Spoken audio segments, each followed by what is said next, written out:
All right, y'all. Welcome to video number 34, where we're finally going to read chapter 1, book 1. You can see it right here from the Meek book. Probably gonna call it the Meek Gnosis or something.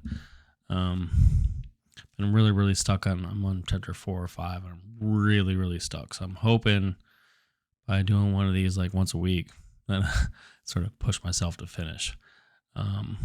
Actually, I'm stuck on quite a few of them because I keep changing my mind on how the gnosis unveils itself. But this one's been fairly finished in this very rough draft form. It's definitely not the greatest writing of all time. I'm not an author, and I don't claim any of these thoughts are my own.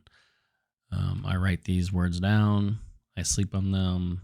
Sometimes the universe corrects me. Actually, quite often the universe corrects me, and I wake up in the middle of the night with ideas. And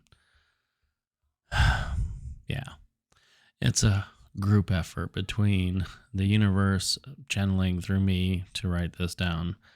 I'm just too much of a blockhead at times to actually hear what the universe is trying to tell me. So let's go ahead and read this. I do believe it helps explain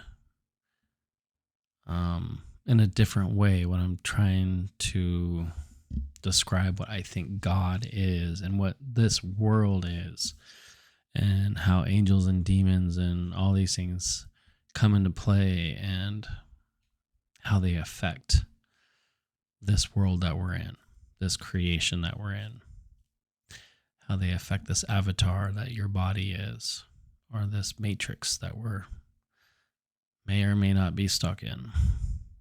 All these folks always say that the world is like this and the world is like that, either religious folks or scientific folks. And let's face it, we really have no idea. I don't think we're supposed to know. I think we're just supposed to figure out who we are and learn how to manage all these forces that pull at us. I think we're here to learn how to manage our attention. So let's give it a go. So chapter 1 is called Awakening. There is source, unknowable, unmeasurable, unfathomable light, and sometimes named the Alpha and Omega, the Ancient of Days, the name before names, the Great Spirit, the Rock, the Eternal God, omniscient, omnipotent, speechlessly inert, alone. There, godly forces, knowledge and power, seethe, churn, and eddy, coalescing into shape and form, the lesser gods. Single-minded by nature, the lesser gods are ever increasing in number, size, strength, and diversity as they nourish themselves upon the eternal God. Excuse me. Still fighting a little something. Assuredly, the lesser gods began to bicker as they wrestled for dominion, stratifying themselves with the most powerful, rising to dominance. Unwilling to accept the status quo, the weaker of the lesser gods banded together with other like-minded lesser gods, consolidating their power, and they too began to ascend the hierarchy. The tide turned against them. The powerful lesser gods. The tide turned against the powerful lesser gods, and they too joined with other like-minded groups of lesser gods. Groups merged with groups. Wrestling became battles. Groups became armies. Angels versus demons. Battle became war. In the chaos of war, a lesser god was killed, drawing the eternal God into focus. Mystified by this catastrophe, God cried out, "Who are you?" The lesser gods replied, "Who are you?" The eternal God chose to ignore these intruders and return to the previous state of being. But the drum of war prevented peace. God demanded, "Hear me now and stop this madness." War raged on. Confrontation was necessary, and so from power, God created the mother to rule the depth, and from knowledge, God created the Father to rule the breadth. Together they endeavored to restore peace, but their efforts were denied. Unwilling to accept their failing effort, the mother and father joined forces and fought together, gaining momentum. Encouraged by this turn of events, they strengthened their union and bonded. God felt the spark generated by this bond, and it was good. And God strengthened the bond, making the three one.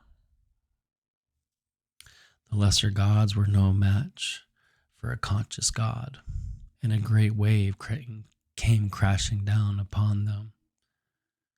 Vastness became their cage, and aimless wandering became their way, as heavenly order fell by decree. With peace restored, the eternal God desired to return to the old way. The mother and the father protested this course of action, but the eternal God would not succumb to their pleas, and so they closed their eyes. Sensing opportunity, the lesser gods banded together once again, and without bickering, they conspired to overthrow the eternal God. However, the lesser gods misunderstood the fundamental nature of their existence, and the mother and father awakened to suppress their effort, or to suppress their conspiracy effortlessly. A couple of these sentences have just changed, so I'm kind of getting used to it. To establish order, the mother and father leashed the lesser gods to their consciousness and allowed them to scrabble out their rank and role. With the eternal God as before, their dominion evolving and filling with complexity, the mother and father began to ponder knowledge, power, purpose, limitation, boundary, definition, and on. They began to desire, and their desire grew and grew, conceiving a plan. And that's the end of book 1, or chapter 1. Not really going to give a lot of commentary. I'd love to hear people's inputs because, as I said, I'm not an author. If the idea of the Meek Gnosis is starting to sink in, that I believe we are here to wrestle with, like I said, outside forces, what I'm calling lesser gods and angels and demons. I believe consciousness naturally arose, and these things kind of came along with it. Just the nature of being itself. So this is almost like a meditation on what it'd be like to be the very, very first consciousness, which is, for me, a good definition of what God is. The first consciousness. What would that be like? How would you deal with that? Perhaps that's the reason we're here, is to learn how to handle our consciousness and all these other thoughts and desires and drives and forces that pull upon our consciousness. Learning how to control these. So that's what chapter 1 is just you should be able to see a whole bunch of different stories. This was derived from lectures by Catholic priests, Jewish rabbis, and parts of it are for the Enuma Elish, the Bible. Epic of Gilgamesh is in there. There's a whole bunch. All the names of different religions. I used to have a big long list and decided to keep it just to this couple names up top there. There's also nod to scientific principles in here. So I'm trying to merge all of modern day kind of thought and this kind of ancient, archaic kind of a story. It's the general idea. But like I said, I'm not an author. I suppose if I finish this book and actually publish, then I suppose that would make me an author, but I'm not a trained author. And I don't mean that in any way to say that no human being is capable of doing it on their own. Of course you can. It just means that, we struggle, especially me. If you know anything about me, I have a genuine learning disability when it comes to words. Um, I was in special education for many years of my life. All that aside, and not very relevant to the story, I hope you all enjoyed it a little bit. Next week, I do plan on releasing chapter 2. It's actually shorter than this one, a whole 19 sentences in this one. And hopefully every week or so, I'll release another one until I get her done. So until then, my friends, I will see you on the next one.